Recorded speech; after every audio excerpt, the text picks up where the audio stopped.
Olá, professor Almir Vicentini novamente, aqui na trilha do autoconhecimento.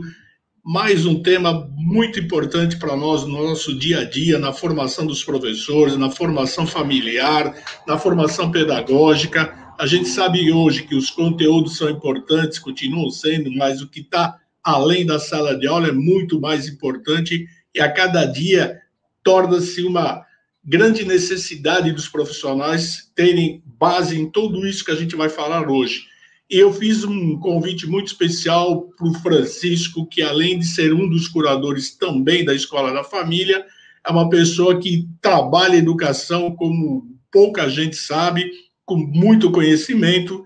Francisco, antes de mais nada, eu vou ler a sua biografia e dizer o porquê que o Francisco foi convidado para falar sobre isso. Francisco Amâncio Cardoso Mendes, ele é doutor em educação pela USP, tem mestrado em tecnologia educacional pela USP, Unesp, é graduado em física também pela USP, isso é o mais legal dele, porque eu também sou físico, e a gente está aqui batalhando por uma educação de qualidade. Ele atua como professor de graduação e de pós-graduação, trabalha também com assessoria educacional em ambiente corporativo, ou seja, o Francisco é uma gama de todo aquele grande profissional da educação que a gente espera. E hoje o tema escolhido é para falar exatamente sobre neurociência aplicada à educação. Então, antes de mais nada, Francisco, eu agradeço a sua disponibilidade de estar aqui com a gente, falando desse assunto muito importante, muito atual. E antes de mais nada, eu queria ouvir um pouco de você, como é que você entrou nisso, quanto que a neurociência é importante, para depois a gente entrar nos detalhes do que vem a ser essa neurociência. Oi, Almir, vamos lá. Primeiro, olá, pessoal, tudo bem? Almir, muito obrigado pelo convite, apesar de nós sermos curadores aí, né, juntamente com a Carol Olival e com o Lucas Medeiros, nós sermos curadores aí da Escola da Família. É um prazer muito grande conversar com você e falar sobre educação. É uma coisa que eu gosto, uma coisa que eu sou apaixonado, né? A minha ação profissional tem sido sempre vinculada à educação, né? Na educação corporativa, eu dou assessoria às empresas de mais diversos segmentos para identificar situações de treinamento, dar treinamento, capacitar, trabalhar com a educação continuada do profissional, né? Da mesma forma que eu pego empresas que não estão relacionadas com a educação e apresento para elas o mundo da educação, montando projetos, alinhando projetos, sempre com o intuito da educação. Aí eu falo da educação formal, né? E dentro da educação formal, o que eu tenho feito é atuado como professor de graduação e pós-graduação, pesquisador educacional, sempre, né? E dado assessoria na gestão para diretores de escola, reestruturação curricular, alinhamento de processos, capacitação continuada de professores, docentes e assim por diante. Essa tem sido minha atuação. E aí, respondendo a sua pergunta, né, como é que eu entrei nessa? Né? Aí você cai de paraquedas, né? Então, acho que é importante o seguinte, né? Eu sou físico de formação e tenho habilitação em microeletrônica. E aí, o que acontece? Quando eu fui fazer meu mestrado é na área de tecnologia educacional. Não contente, o meu doutorado é na área de física associada à linguagem. Eu, olhando para esses três ambientes, eu consigo reconhecer uma convergência entre eles. E uma das melhores convergências que é o meu estudo, né, pós o doutoramento, né, ou seja, o meu estudo depois do doutorado, onde eu estou desenvolvendo algumas pesquisas, associando a questão cerebral, a questão do desenvolvimento cerebral, do desenvolvimento cognitivo a partir do cérebro, e aí esse estudo tem um nome que chama neurociências, né, que é a ciência que estuda toda a parte do encéfalo, toda a parte cerebral, toda a parte do sistema nervoso, como é que funciona, como é que está estruturado, como é que acontecem as coisas, né, desde a adaptação, memória, aprendizagem e assim por diante, né. Então, neurociência, eu estou me embrenhando nessa parte, estou estudando, estou alinhando nesse movimento, e também trabalhando um pouco com a questão da inteligência artificial, porque eu tenho um viés de tecnologia, né. Hoje, especificamente, quando a gente conversou e o convite aí que você me fez de falar sobre neurociência, nós vamos falar especificamente de um ramo do estudo da neurociência que chama neurociência cognitiva. A neurociência cognitiva, para todos que estão nos escutando, ela é um ramo que atua em conjunto neurocientistas, né, psicólogos e educadores. Então, a neurociência cognitiva é o que nós vamos explorar, nós vamos aprofundar, nós vamos entender o que é, e nós vamos entender a importância de se conhecer todo esse direcionamento, né? Bacana, você deu uma definição bastante ampla, a gente vai detalhar isso um pouquinho mais para frente, mas já queria começar te provocando um pouquinho, né? Hoje você conhece pouco ainda do cérebro, né? Do como o cérebro trabalha, toda aquela parte de neurotransmissores, toda aquela coisa que a gente lê bastante, né? Porque até então a gente conseguiu levar a educação sem se preocupar com isso, né? O que a neurociência nos traz de boas novidades, né? O que ela permite ao educador ampliar o seu processo de ensino-aprendizagem e o que isso trouxe de bom, né? Tanto para as famílias, para que a família entenda, né? Por que a gente tem que mudar hoje o nosso diálogo com o aluno, buscar novas formas, e principalmente o professor, que é aquele que estrutura a sua aula, né? O que a neurociência está dizendo da necessidade do novo? Almir, excelente a pergunta, excelente, eu adorei a pergunta que você fez, é bem provocadora, por quê? Então, se nós olharmos um pouco para o tempo, né, eu costumo muito comparar a questão da imagem de Janus, né, que é aquele deus romano que tinha uma face, que é o Janus Bifronte, né, que tinha uma face olhando para o futuro, nova, olhando para o futuro, e uma face velha olhando para o passado. Então, nós não podemos desprezar tudo que nós vivemos até hoje para construir o futuro. Muito pelo contrário, a gente tem que olhar para o passado e fazer o passado, através dele, construir as bases e os alicerces para que nós possamos fazer um futuro melhor. E é engraçado que na junção da face nova e da face antiga de Janus, que está exatamente na parte central, onde está a parte cerebral, né? E que é o presente, né? Esse é o presente. Se nós olharmos para trás um pouco, o que acontece? Até a metade do século XX, foi muito voltado para o estudo dos genes, né? Para o estudo dos genes, como é que a biologia se compõe até ali. Com o advento das tecnologias, cada vez se modernizando mais, novos equipamentos foram trazidos à baila, como o PET, né? Ou seja, a tomografia por emissão de pósitron, né? Tomografia por emissão de pósitron, ressonância magnética, ou seja, os equipamentos que conseguiam mapear toda essa atividade, toda essa função cerebral, começou a tomar corpo. Com isso, já no início do século XXI, a neurociência começa a tomar um corpo mais forte. Até então, a neurociência era vista muito como uma parte digamos assim, muito relacionada à autoajuda, né? O pessoal relacionava muito, de maneira indevida, a neurociência simplesmente com a parte de autoajuda.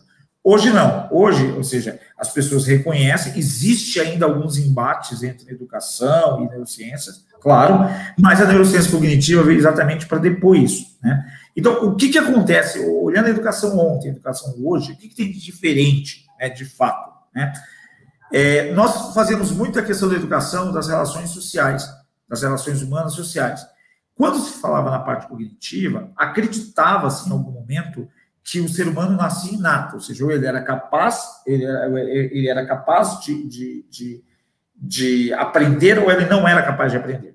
Só que não se valorizava todas as nuances, todos os detalhes, todas as características peculiares e singulares do indivíduo. Ou seja, né, cada um é cada um. Então, nós temos que entender que cada indivíduo é diferente e tem as suas características próprias, tem as suas nuances, tem a sua forma de agir, a sua forma de pensar e mais, a sua forma de aprender diferente. Então, uma das coisas que a neurociência a cognitiva ela permite é que nós possamos reconhecer isso e entender e trazer para a sala de aula. Então, toda aquela escola puramente conteudista que nós tínhamos e não valorizando esses cuidados, esses detalhes, quando a gente não se falava em emoção, não se falava em sentimento, hoje nós temos condições, através da ajuda dos psicólogos, dos neurocientistas e dos educadores, reconhecer que os indivíduos, de maneira geral, eles trazem consigo uma forma muito particular de aprender. E isso tem uma série de fatores que a gente vai discorrer aqui, a questão do ambiente, a questão da relação humana, a questão da relação com o aprendizado, né? Não sei se respondi a sua pergunta, mas... Sim, você falou muito hoje, né, que a educação, eu compartilho isso 200%, está muito ligada também hoje às emoções, né? Então eu sempre falo que você hoje não tem como deixar de sentir, né? Hoje você tem alegria, você tem tristeza, você tem ansiedade, você tem que aprender a lidar com isso, né? Como é que eu trabalho isso? Porque eu vivo numa sociedade e eu preciso saber elaborar esses sentimentos, enfim, né? A neurociência ela também vai por esse caminho, quer dizer, eu consigo trabalhar o cérebro de uma pessoa para que ele se torne mais ou menos preparada para aquele momento ou para a educação? Olha, Almir, na verdade, uma das intenções da neurociência é exatamente entender como é que o cérebro funciona, né? E como é que esse cérebro, como é que funciona a questão das relações, né, neuronais e a relação com o aprendizado, né? Antes da gente passar, eu queria compartilhar com vocês aí alguns slides, mas antes eu queria deixar claro que é o seguinte, a gente tem que pensar em basicamente 3 sistemas autônomos, 3 sistemas, né? Sistema nervoso, né? Um sistema central, que envolve o encéfalo e a espinha dorsal, outro periférico, que informa os neurônios, né, sensoriais e motores, e outro que é o autônomo, que é o responsável pela digestão, que é o responsável pelo sistema todo de funcionamento, basicamente, do organismo, né? Então, tendo isso como base, se nós nos concentrarmos apenas na parte cerebral, e aí eu vou pedir licença para compartilhar compartilhar aqui uma apresentação. Aqui, perfeito. Vamos lá. Então, antes de mais nada, a gente tem que entender o seguinte, tá? Nós temos no cérebro aproximadamente 300 bilhões de neurônios, tá? No cérebro. Esses neurônios, apesar de eles estarem espalhados no corpo todo, o que são os neurônios, né? Então, vamos lá. Neurônios são células sensíveis que fazem, basicamente, são responsáveis pela transmissão de sinais. Ponto. Isso é importante para a gente dar uma definição. Como o Almir falou de emoção e sentimento, eu acho importante a gente tentar entender algumas coisas, né? Então, por exemplo, como é que funcionam os hemisférios cerebrais? Essa é uma imagem que eu trouxe do VIX, que coloca basicamente o seguinte, ou seja, nós temos 2 hemisférios, e os hemisférios trabalham com características diferentes, né? Nesse exemplo que eu trouxe, o hemisfério esquerdo trabalha com a parte realista, a parte crítica, a parte matemática, a parte que o pessoal chama de racional. E o hemisfério direito, ele trabalha com o abstrato, com o linguístico, com o intuitivo, né? Com toda a parte de desenvolvimento artística, né? E assim por diante. Quando os neurocientistas olharam para o cérebro, tem que primeiro entender que ele trabalha por lobos. Então, isso é importante a gente trazer, não é uma aula, a intenção não é dar uma aula de biologia, longe de mim querer dar uma aula de biologia aqui, né? Mas, enfim, é só para a gente entender que o que os neurocientistas fazem é estudar cada uma dessas regiões, né? E entender que os lobos têm funções diferenciadas e atuam de maneira conjunta. Isso é importante. Apesar de eles trabalharem de maneira diferenciada, eles têm ação conjunta, ok? Cada uma das partes, então, tem um sentido de ser. Então, enquanto um analisa o ambiente, o outro vê as oportunidades, o outro relaciona com o corpo e mente, a relação com o corpo e mente é essa parte que eu vou te responder por aqui, né, quando a gente fala da ínsula, né? O outro consegue reter atenção, desenvolver foco e assim por diante. Você tem também uma parte que pensa, que planeja, que estrutura, que define, né? Ou seja, que faz toda uma programação. Tá? Quando eu falo do cérebro aprendiz, essa é uma imagem trazida da Revista da Educação, só para a gente dar crédito, o que a gente tem? A gente tem que entender o cérebro como um conjunto, e isso é importante, ou seja, o cérebro, de maneira geral, ele funciona parecido. Ok, ponto. O cérebro funciona parecido. O que diferencia é o cérebro do Almir, do cérebro do Francisco e do cérebro de uma outra pessoa. Por quê?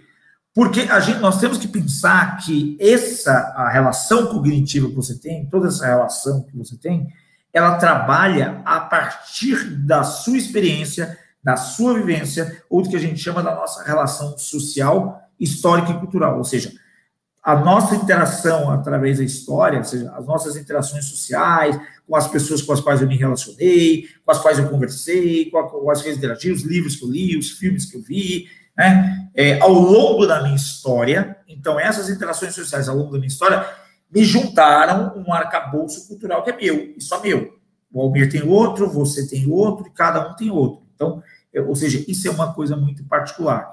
E essa relação, ou seja, o cérebro funciona dessa maneira, então você tem raciocínio, estímulo, motivação, né, toda a estrutura biológica, a questão da emoção, da exposição cognitiva, e o que é muito lindo, Almir, é a tal da neuroplasticidade, é a capacidade que o cérebro tem de se adaptar a uma situação, de reconhecer, e é o que traz a tal da singularidade, ou seja, cada um, cada indivíduo é uma pessoa diferente. E aí, respondendo a sua pergunta, especificamente, vamos só lembrar, né, rapidamente, pessoal, isso é um neurônio, tá? Isso é um neurônio, ou seja, você tem aqui o axônio, você tem aqui as conexões, tá? Ótimo, tudo bem? Eles se conectam dessa forma, e aí eu tenho dois cérebros que são interpretados, que é o cérebro emocional e o cérebro cognitivo, e a gente vai, a pergunta do Almir é extremamente importante para a gente entender isso, a questão do aprendizado, né? Os neurônios se conectam através do que a gente chama de sinapses.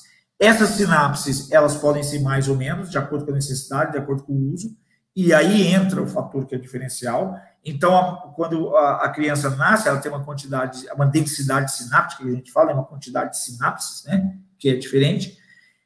Quando ela está com 5, 6, 7 anos, por volta de 6, 7 anos, é onde ela apresenta a maior densidade sináptica, é onde ela tem que ser muito estimulada.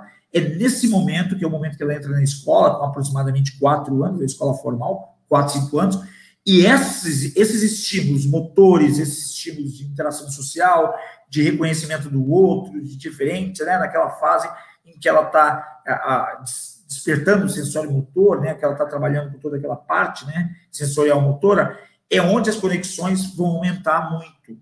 E esse ponto é muito importante, que é onde você vai começando a lapidar e formar a questão do aprendizado, né?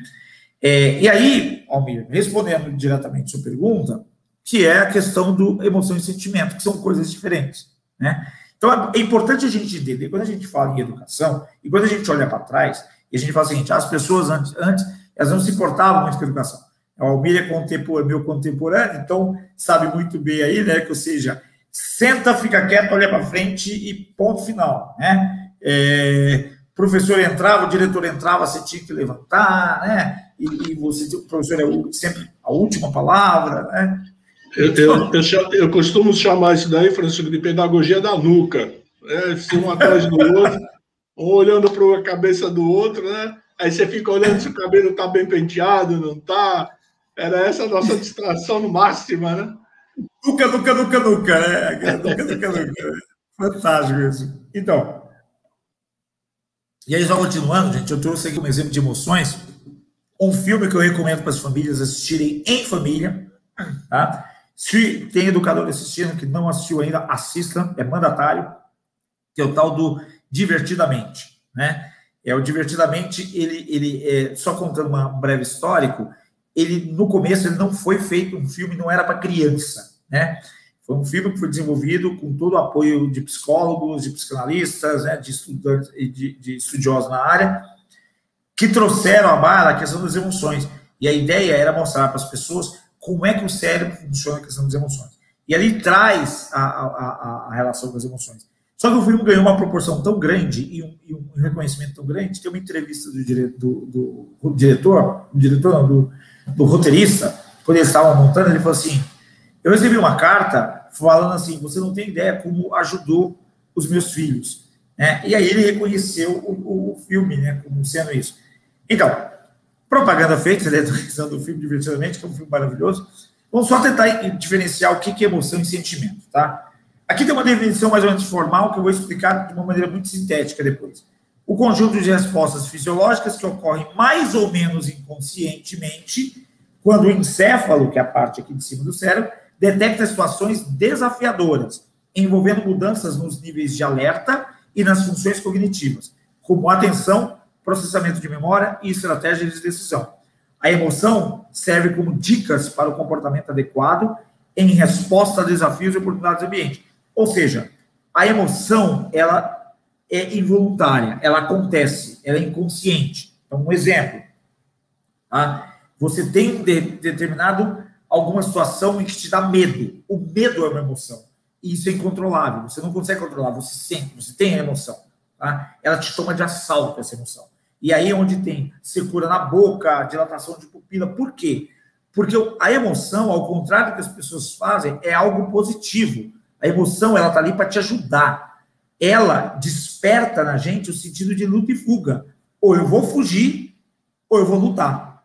Que é um instinto que nós carregamos desde os nossos ancestrais. Ou seja, eu tenho duas opções aqui. Ou eu luto ou eu fujo. Né? Então, e essa emoção é onde dispara hormônio, onde dispara toda uma reação em cadeia, né? E eu tenho que saber controlar, e eu tenho que depois... O controle disso, a emoção eu não controlo. O controle disso é o que a gente chama de sentimento. Então, eu posso trabalhar com sentimento, né? Que já é cognitivo, que já é consciente. Refere-se à experiência consciente dessas alterações somáticas e cognitivas, ou seja, toda essa alteração que acontece no corpo humano, né?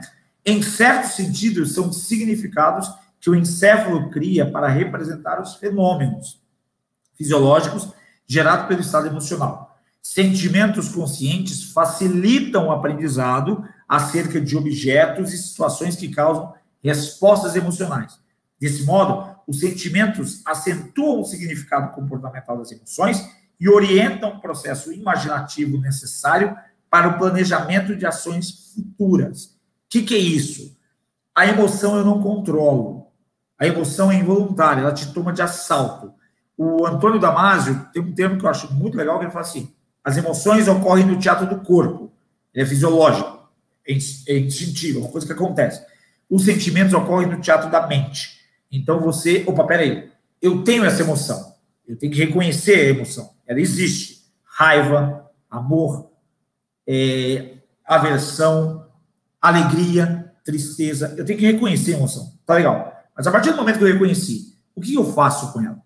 Então, uma das coisas que eu recomendo sempre para educadores e para a família é o seguinte: ensinar que ter emoção não está errado, muito pelo contrário, é sobrevivência. O certo faz isso por questão de sobrevivência.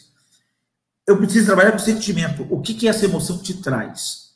Ah, peraí, essa emoção eu consigo trabalhar. Então, se por um acaso eu coloco o aluno ou o meu jovem que eu estou ajudando da família a estudar em situação de tensão, porque você é um burro, porque você não sei o quê, porque você é isso, aquilo, eu estou provocando um sentimento, eu estou despertando uma emoção de medo, e essa emoção de medo, ela faz o quê? Ela libera um nível alto de cortisol, né, que é um hormônio do estresse, e ele bloqueia, nesse momento, ele pode bloquear uma ação, que é a ação do hipocampo. Ele bloquear a ação do hipocampo, não tem transferência de informação do que a gente chama de memória de curto prazo para memória de longo prazo, onde acontece o aprendizado. Então, qual que é a importância da neurociência cognitiva quando a gente fala de neurociência cognitiva vinculada à educação? São os cuidados que eu tenho que ter, trabalhando emoção e sentimento, para que eu simplesmente não cause uma situação em que vai prejudicar o processo de ensino-aprendizado. Então, eu tenho que ajudar a criança a reconhecer a emoção e auxiliar a criança, o jovem, e aí criança, eu estou falando de todas as idades, né, a trabalhar com sentimentos. Quais são as emoções universais que nós temos? Só te interrompendo um pouco, Francisco. Pode falar. Os românticos a emoção seria a paixão devastadora e o sentimento seria o amor concretizado? Sim, ou seja, aquilo que te toma de assalto, que te mexe com o descontrola, né? Que é todo... E que descontrola, exatamente. Eu acho que é uma boa definição. Uma boa definição. É isso aí, só para as pessoas entenderem a diferença, né? Uma prima minha, que é psicóloga, ela tem uma definição que eu acho linda. Ela fala assim: a emoção, ela não te pede licença, ela te toma de assalto. Ela arruma a porta, entra, e aí já começa a ocupar espaço. E o sentimento não. O sentimento é o seguinte: aquele que chega, pera aí, o que está acontecendo? Vamos botar ordem na casa, calma aí. Vamos lá, o que está acontecendo? É mais analítico, então, né? Exatamente, é mais racional, né? A gente trouxe aqui, só para mostrar, para o pessoal reconhecer que é importante, o seguinte: quais são as emoções universais, né? Que são as 7 emoções universais. Né? Eram 6, aumentaram para 7, e daqui a pouco isso tem de ser ampliado. É importante lembrar que as emoções, gente, e isso é importante para a família entender, que as emoções, ela tem uma gradação, ela não é estanque. Então, por exemplo, o medo. O medo é uma emoção que ela pode ir da ansiedade, da palpitação, ao terror, ao pânico, né? Então, lá, quando eu falo de medo, eu posso falar, o que acontece? O cérebro está falando, opa, perigo, perigo, então ele te mobiliza, aumenta o fluxo da corrente sanguínea, inibe a competência de ordem superior, né, que é onde acontece o aprendizado, porque naquele momento você não vai aprender nada. O cérebro vai chegar e falar assim, olha, peraí, você está numa situação de perigo, meu amigo, vamos resolver isso logo. Você vai lutar ou você vai fugir? Se você for fugir, vamos acionar todos os seus circuitos aí para fugir. Se você for lutar, ele já está aumentando a corrente sanguínea exatamente para que você tenha força e assim por diante. Então, ela vai da ansiedade ao terror. Da mesma forma, por exemplo, o amor. O amor vai da aceitação à devoção. Né? Ou seja, você aceita, você acolhe, né? Porque você tem uma relaxa, né? É o oposto do luta e fuga. Né? Tá aí. É a calma, é o que vem. E essas emoções, gente, é importante dizer que as emoções elas não estão sozinhas. Elas geralmente vêm acompanhadas de duas. Então, por exemplo, você tem uma aversão, né? Você vai comer um prato. Por que ela te protege? Você vai comer um prato. Nossa, não gostei do prato. O cérebro está falando para você assim, olha, é melhor você não comer, hein? Pode dar ruim. Vai dar ruim, é melhor você não comer. Então, a aversão, ela é uma emoção. Felicidade, que é alegria, né? Que é muito bem retratada no Divertidamente. Medo, né? Que a gente já falou. A raiva, né? A surpresa, a tristeza e o amor. Essas são as emoções universais, né? Que tem uma gradação, não é estanque, né? Então, eu tenho que reconhecer, moça. Então, ajudar o aluno, ajudar o meu filho, ajudar o jovem que eu estou acompanhando no aprendizado, a reconhecer essa emoção é importante. O que você vai fazer com ela é outro ponto, que aí entra a função dos orientadores educacionais, entra a função dos psicólogos que atuam nas escolas, entra a função dos professores, ajudar. Legal, você tem isso. Vamos trabalhar com ela? Né? E aí, só para a gente explorar um pouco mais a questão das emoções, eu apresentei as 7, hoje aumentaram, né, que eles chamam de emoções suplementares, por causa dessa gradação, e aí foram reconhecendo várias, e hoje tem aí um modelo, né, que chama Roda das Emoções de Plutnik, né, esse é o modelo, que são mais de 32 emoções, que são derivadas da outra. Então, eu preciso saber todas não, mas eu preciso reconhecer o que é uma emoção ou não, tá? Então, essa é a Roda das Emoções, né? E aí, a gente, só para falar da aprendizagem, Almir, se me permitir, eu já vou falar da questão da aprendizagem, né, que você tinha colocado, que assim, da aprendizagem, o que eu tenho? Eu tenho aí, primeiro, detectar e compreender padrões e criar significados. E eu tenho uma segunda fase, que é desenvolver programas mentais significativos para compreensão e armazenamento da memória de longo prazo. Lembrando que a gente tem duas memórias. Memória de curto prazo, que é o que você aprende rapidamente, que você pode esquecer depois. Eu preciso abrir uma coisa e eu não sei como fazer. Você vai e aprende. Se isso é muito rotineiro, você repete, seu cérebro entende que isso é importante e ele pega isso no período geralmente noturno, que é por isso que o descanso é extremamente importante. Ele pega da memória de curto prazo e joga na memória de longo prazo. Entretanto, se tiver num nível de cortisol muito alto, o estresse estiver muito alto, ele não faz isso. E exatamente por isso que a gente tem que pensar em ambientes de aprendizagem diferenciados. Tá? Almir, eu vou te passar a palavra agora, vou te devolver a palavra, depois, se precisar, eu volto aqui para explorar um pouco mais essa questão de como é que a gente aprende, tá? Francisco, você comentou uma situação agora no final que é bastante importante para que as famílias percebam, e principalmente os educadores. Você comentou que se o aluno está no alto grau de estresse, de ansiedade ou com problemas emocionais muito intensos, a aprendizagem, aquilo que o professor pretende que o aluno aprenda, ele acaba não sendo efetivado. É real isso ou eu estou navegando em águas turvas? Não, Almir, perfeito o que você falou. Nossa, perfeito o seu comentário. Aliás, eu vou ampliar além disso, né? Então, assim, o que acontece, né?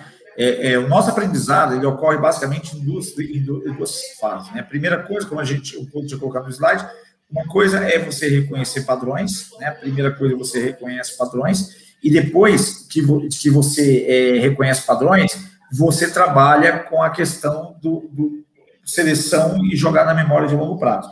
Então, primeiro o cérebro atua na memória de curto prazo, depois ela passa através do hipocampo para a memória de longo prazo.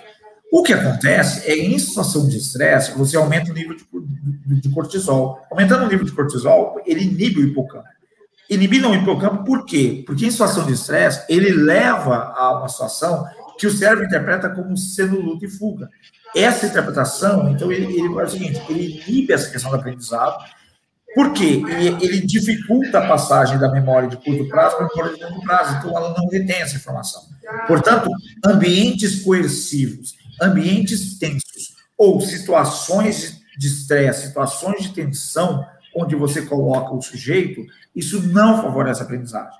Aliás, existem estudos e mais estudos que colocam vários pontos a se observar dentro de uma sala, dentro de um ambiente. Ou seja, um ponto, iluminação.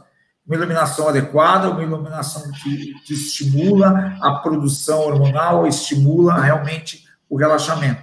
Segundo, som, né? A parte acústica, né? Toda a relação acústica, toda a relação de que não desvie, não mude não só o foco, né? Quando a gente está falando de aprendizagem, a gente tem que estar lembrando que a gente está trabalhando obrigatoriamente com 5 sentidos. 5 sentidos. Neurônios em todo o corpo, os 5 sentidos vão estar trabalhando. Né? Sempre que eu estou atuando, sempre vai estar trabalhando. Então, a resposta é sim. Né? Muito bom. E para o professor, né, para que ele consiga saber se ele está no caminho certo, como é que ele analisa o aprendizagem? A gente sabe que tem os estilos de aprendizagem do Felder, do Silverman, você tem as inteligências múltiplas do Gardner, agora tem a questão da neurociência. Como é que fica aí esse processo, né? O projeto pedagógico do professor, como é que ele monta isso tudo? Olha, Almir, uma coisa, existe, do mesmo jeito que existe estratégias de ensino, né? Então, do mesmo jeito que existe o PBL, né? O CBL, o Change-Based Learning, ou seja, o aprendizado baseado em desafios, o GBL, o Game-Based Learning, aprendizado baseado em jogos, o PBL, aprendizado baseado em problemas, ou aprendizado baseado em projetos.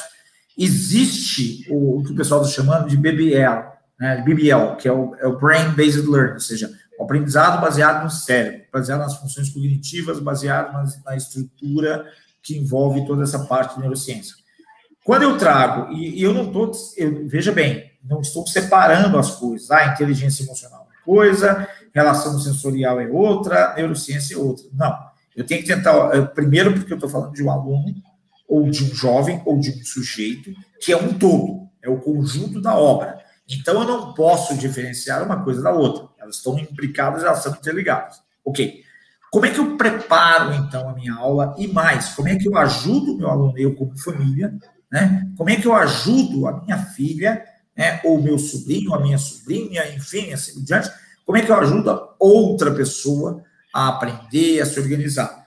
Eu coloco ambientes, eu coloco estruturas, estratégias que favoreçam e estimulam. Exemplo, existe um estudo que fala sobre preferências cognitivas. Preferências cognitivas já é tácito, as pessoas têm. Não é certo ou errado, não. São preferências que cada indivíduo tem. Então, por exemplo, alguns preferem muito mais, são auditivos, preferem muito mais ouvir, aprendem muito melhor ouvindo, ou lendo, porque você está também trabalhando auditivo, né? As pessoas, quando leem, elas acabam trabalhando a questão auditiva, né? O visual, pessoas que gostam de ver e observar, aprendem muito bem o visual. O sinestésico, que são as pessoas que precisam concretizar, precisam fazer, precisam trabalhar, precisam ter contato lá, né? O ideal existe o digital, enfim, a gente poderia ficar aqui discorrendo sobre isso. O ideal é que quando eu vou trabalhar com algo, preparar a minha aula, eu tenho que pensar em contemplar todas essas possibilidades de ação. A partir do momento que eu contemplo todas essas possibilidades de ação, em que eu garanto um ambiente de aprendizagem, eu consigo fazer com que eu alcance a maior gama possível de alunos, falando dos educadores. Falando para a família, se eu quero ajudar a criança, se eu quero ajudar o jovem a estudar, mas eu sou leigo, eu não entendo nada de educação. Ok, faz o seguinte, então, pede ajuda para a escola. Como é que eu faço? Como é que eu posso? Onde eu posso? Eu, como leigo, como é que eu posso ir atrás? 2, eu vou, primeira coisa, eu ouvir. Porque muitas vezes os alunos não têm dúvidas sobre o conteúdo. Ele tem dúvidas sobre o entendimento, ou seja, o que ele entendeu disso. Através de uma conversa, eu vou entender, mais uma vez, qual a emoção que aquilo traz, como é que o aluno está trabalhando com aquele sentimento, como é que o jovem está trabalhando com aquele sentimento, E aí sim eu posso montar uma estratégia. Se eu observo que o meu filho, por exemplo, que minha filha, que o meu sobrinho, assim por diante, ele é muito mais sinestésico do que auditivo. Existem alguns testes que falam sobre isso. Agora, trabalhar com essas relações é importante, né? Mas se você me permite, eu compartilhei com você um slide, eu queria que você compartilhasse, e aí você vai precisar ficar dando enter aí quando eu passar, tá? Vamos lá. Se puder compartilhar. Esse slide, só para ir adiantando enquanto você coloca, esse slide, ele vai fazer o seguinte, eu vou mostrar como é que eu posso pensar uma aula, como é que eu posso estruturar uma aula de tal forma, né? De tal forma que ele vai ficar... Esse slide pode passar, porque se eu já falei que é da densidade sináptica, né? Isso aí, beleza. Tá? Se você puder jogar na tela... Então, deixa eu voltar aqui, só um segundo. Eu vou colocar ela como tela cheia, que aí fica até melhor para você. Tá ótimo, sem problema nenhum. Vamos lá, que aí fica... Sem até para problema. as pessoas enxergarem, fica até melhor. Tá. Enquanto isso, eu vou comentando sobre o que é o slide, tá bom? Então, a ideia do slide que eu trouxe, o que é? A ideia é como é que funciona o processo de aprendizado, tá? Do ponto de vista da neurociência. Então, eu pegando os elementos dos estudos da neurociência, como é que acontece esse processo de aprendizado, quais os cuidados que eu devo ter e qual é a sequência, tá? 2 pontos aí que são importantes é quando eu penso a questão da taxonomia de Bloom, né? Ou seja, eu posso usar a taxonomia de Bloom, que é onde a gente se baseou, e isso aí, perfeito, ótimo, excelente. Então, tá bom. Primeira coisa que acontece é o seguinte, então tá, quando eu ofereço ao estudante, né, pensando tanto como família, como professor, tá? Quando eu ofereço ao estudante um acesso a qualquer tipo de informação, compartilho esse conhecimento com ele, o que acontece? Imediatamente o cérebro começa em ambiente protegido, isso é importante. Ambiente protegido vou garantir uma iluminação adequada, vou garantir uma ventilação adequada, cores não muito estressantes, não uma situação de estresse, tá? O que acontece? Ele permite aumentar as conexões cerebrais, as conexões sinápticas. Você pode clicar, por favor? Essa conexão sináptica, o que vai acontecer? Ela acontece e ele vai ampliando essas conexões. Essas conexões é que vão estabelecer a memória de curto prazo, que a posteriori, em momento de sono, por isso o sono é muito importante, ele vai selecionando o que é da memória de curto prazo para a memória de longo prazo. Ok. E aí, o que nós temos que fazer? Uma das propostas é você fazer desafios progressivos. Eu não vou chegar para um aluno de 5º ano, por exemplo, e já meter uma raiz quadrada para ele. Já tentar trabalhar direto com um aluno de 4º ano, 5º ano, já meter uma raiz quadrada, ou uma equação de segundo grau, ou começar a falar em baía de mielina, ou qualquer outro assunto que não seja da faixa etária dele. Então, o que eu faço? Eu posso trabalhar com assuntos complexos? Posso. Só que eu tenho que colocar de tal forma que ele se sinta acolhido, ou seja, os desafios têm que ser progressivos. Por quê? Porque estimula a parte reflexiva e a redução do estresse que a gente já comentou. Pode colocar, Almir, por favor. E aí, por quê? Quando eu estimulo isso, eu tenho o quê? Estabelece a recuperação da memória. Então, é nesse ponto que pode colocar, Almir, que estimula a ação do hipocampo, que é onde a gente falou, onde fixa da memória de curto para a memória de longo prazo. Para que isso aconteça, o estudante ele tem que ter um sentimento de pertença. O que é sentimento de pertença? É o sentimento de união e aceitação. Ele tem que ser capaz, ele tem que se sentir aceito naquela situação, ele tem que se sentir ouvido, ele tem que se sentir que ele faz parte daquele processo. Isso a gente chama de sentimento de pertença. A partir do momento que acontece isso, eu estou reduzindo a quantidade de hormônio e estou aumentando a quantidade de conexão cerebral. Pode passar próximo. Isso faz com que eu tenha o quê? Uma aprendizagem que a gente chama de aprendizagem significativa. Ou seja, é o envolvimento através da geração de significado. Lembra que a gente falou que tem 2 fases? A primeira fase, ele tenta reconhecer padrão.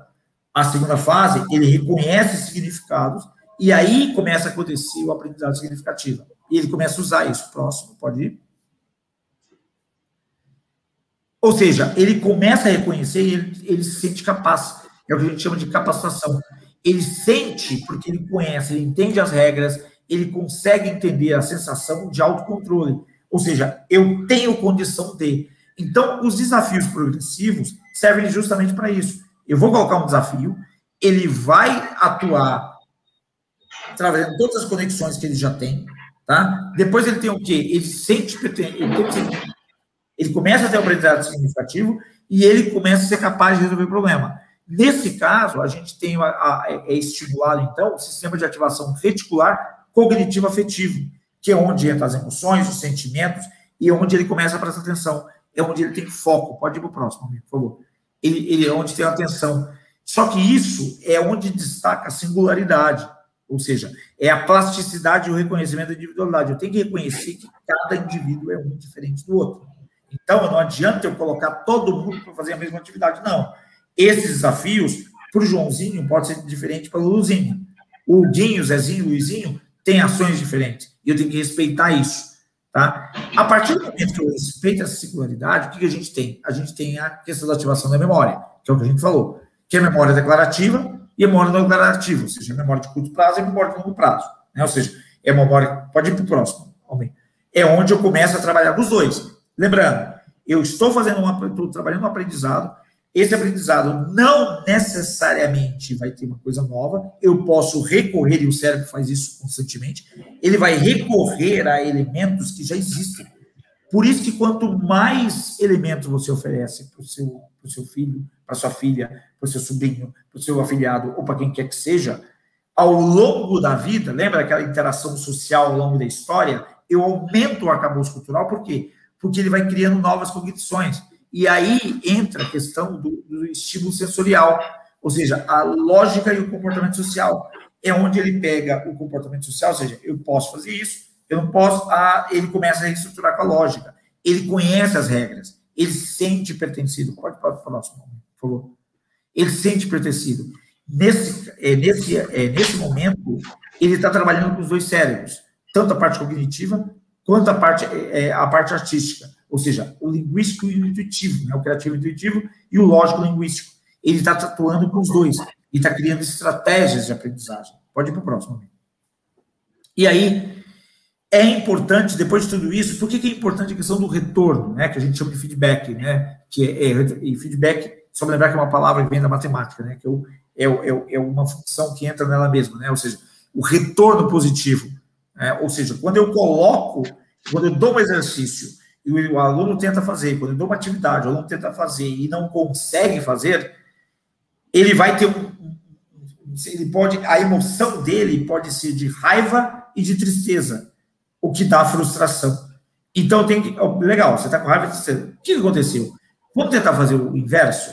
Então, esse apoio, esse retorno positivo, mostrar que ele tem capacidade, é estimular a capacitação dele, desenvolver a atenção dele e fazer com que ele recorra aos dois hemisférios para resolver o problema.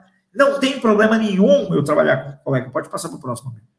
Não tem problema nenhum eu trabalhar com o colega. É onde a gente chama, que é onde entra a tal da competência de raciocínio de ordem superior.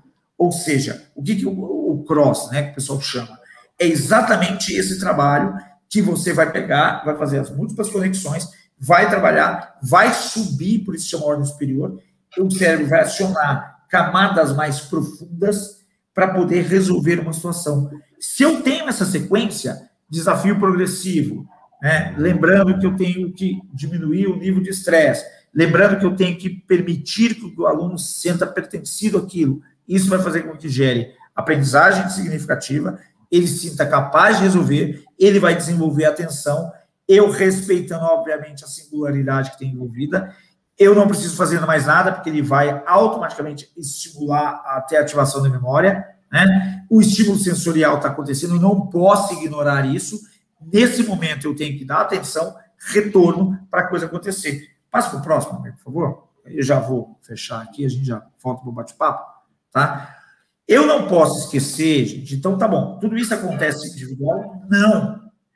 Isso acontece em pares, tá? Isso acontece através de ajuda. Nós somos seres sociais, o ser humano ele é automaticamente um ser social, então ele interage socialmente.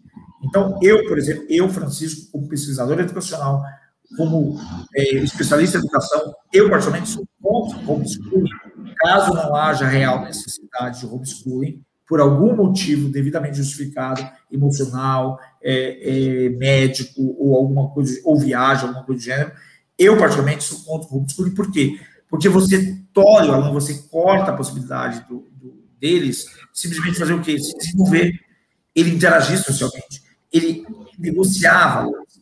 Esse sentimento de pertença, essa ampliação, a interação social, né, que a gente fala, essa relação com os colegas, relação com o professor, respeito às regras, ele faz com que ele faça o quê? Dá um clique aí para mim, ó, fazer favor. Ele amplia o que o pessoal chama, o que a neurociência gosta, a neurociência cognitiva gosta de falar, é trabalhar dentro da zona de conforto, né? Ou seja, ele trabalha na zona de desconforto, de não conforto, ou seja, ele é onde ele aprende. O Vygotsky tem um termo muito legal para isso, que é assim, você tem 2 níveis, né? O nível de desenvolvimento potencial, que é o que você já sabe, é o que você já incorporou, e o nível de desenvolvimento proximal, né? Ou seja, nível de desenvolvimento real, que é o que você já tem, que é o que você guarda, e o nível de desenvolvimento potencial, que é até onde você pode atingir através de uma interação. Então, por exemplo, nós estamos aqui dialogando, nós estamos aqui conversando, estou conversando com vocês. Muitas das coisas que eu falo, vocês já sabem, está dentro do nível de desenvolvimento real. De repente, eu comento alguma coisa que você ainda não conhece, então vai para o potencial.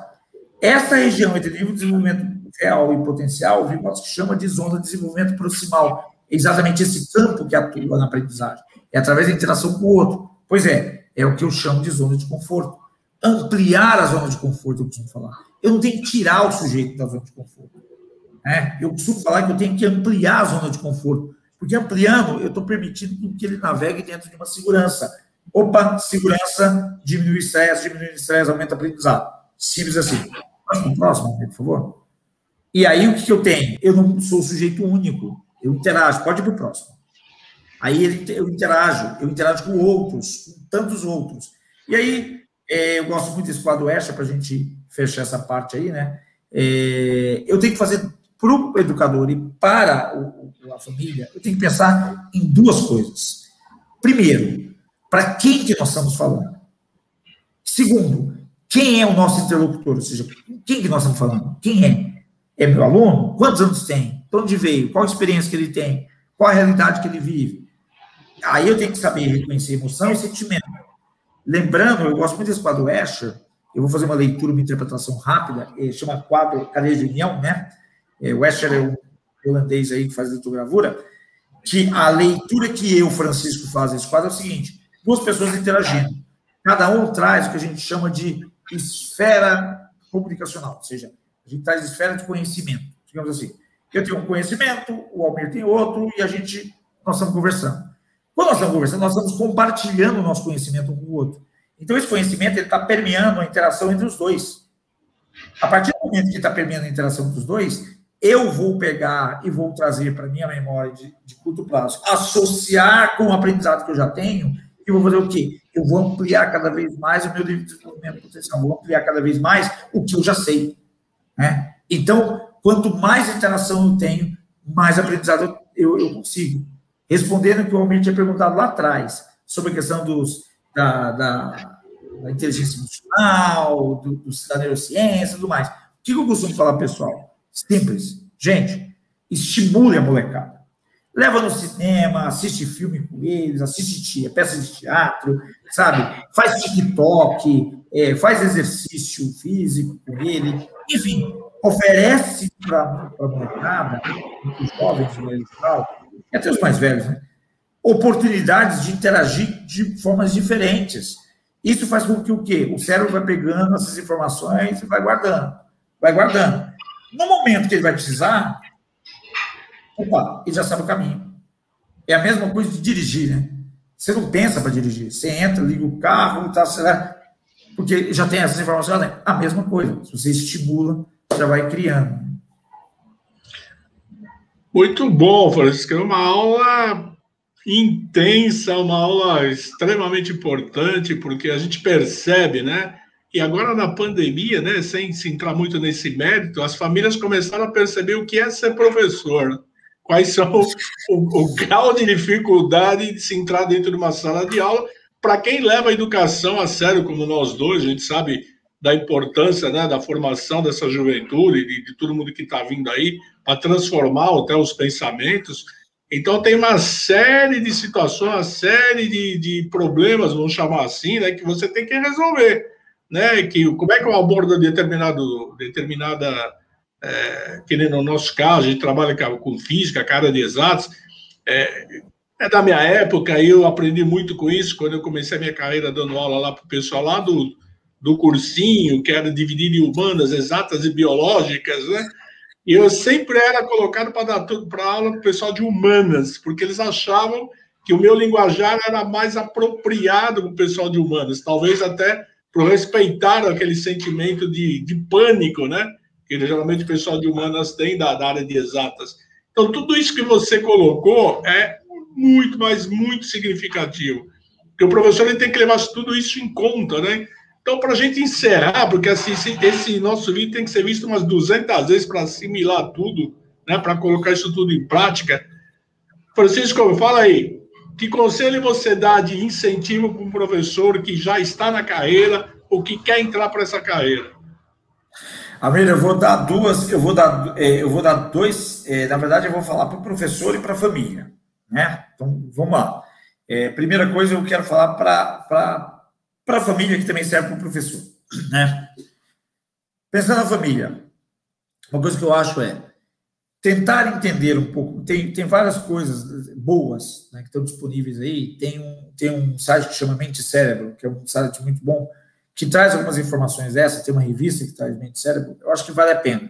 Revistas sérias que tem no mercado e que trazem à baila como é que a relação emocional, a relação humana, é importante interagir. Então, o que eu recomendo às famílias primeiro, estimulem ao máximo os jovens estudantes. Estimular dormir bem, sair com eles, conviver de maneira social, alegre e harmônica, você ter interações outras e múltiplas que permitam a ele ter novas experiências. Ah, mas eu não gosto. Apresenta várias possibilidades. Música, filme, teatro, cinema, livro, peça, bate-papo, roda de conversa, tudo isso estimula, ajuda a você ter um desenvolvimento cognitivo. Para os professores, o que eu recomendaria é o seguinte, tem muitos livros, muitos livros no mercado, tá? Muitos livros. Tem um livro que eu gosto muito, da Sheryl Feinstein, que é esse daqui, que chama Aprendizagem do Cérebro, tá? Da Sheryl Feinstein. É um livro português, de Portugal, tá? É um livro português, que é muito bom, que fala mais ou menos da relação cognitiva. Tem vários outros livros de neurociência aí que depois a gente pode passar. Mas o que eu recomendaria, né? Estuda um pouquinho a questão do cérebro, como é que o cérebro processa, né, para os professores. E pensa da seguinte forma, Almeida, você pode rapidamente, só para a gente ferrar, você compartilhar o último slide, que tem uma lista de ambientes? Você consegue fazer isso para mim, por favor? Coisa rápida, só para a gente fechar.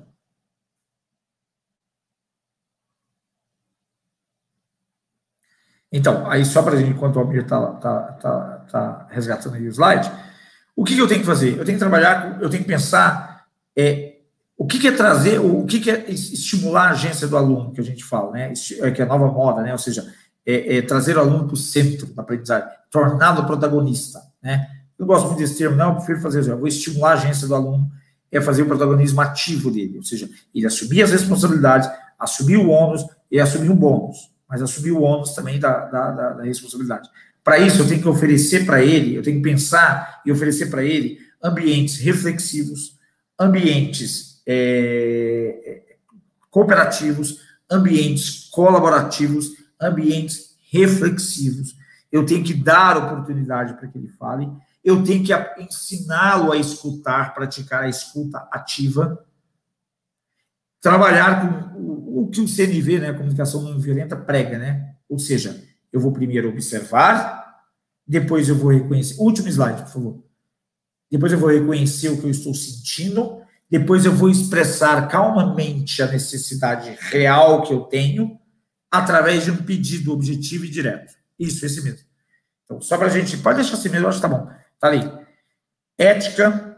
Então, para os professores, de maneira geral, isso é para a família, eu tenho que estimular ética, valores, compreensão, conscientização dele e do outro, compartilhamento de práticas com sucesso e sem sucesso, promover espaços criativos, onde ele dê vazão à criatividade, reflexivos, onde ele tem a possibilidade de realmente se reconhecer e refletir sobre a prática dele, o que deu certo, o que não deu, as emoções, os sentimentos, dialógicos, onde ele começa a conversar e trabalhar, e, finalmente, espaços democráticos, onde todos têm voz.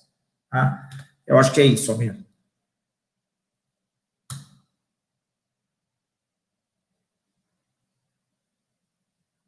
Está no mudo.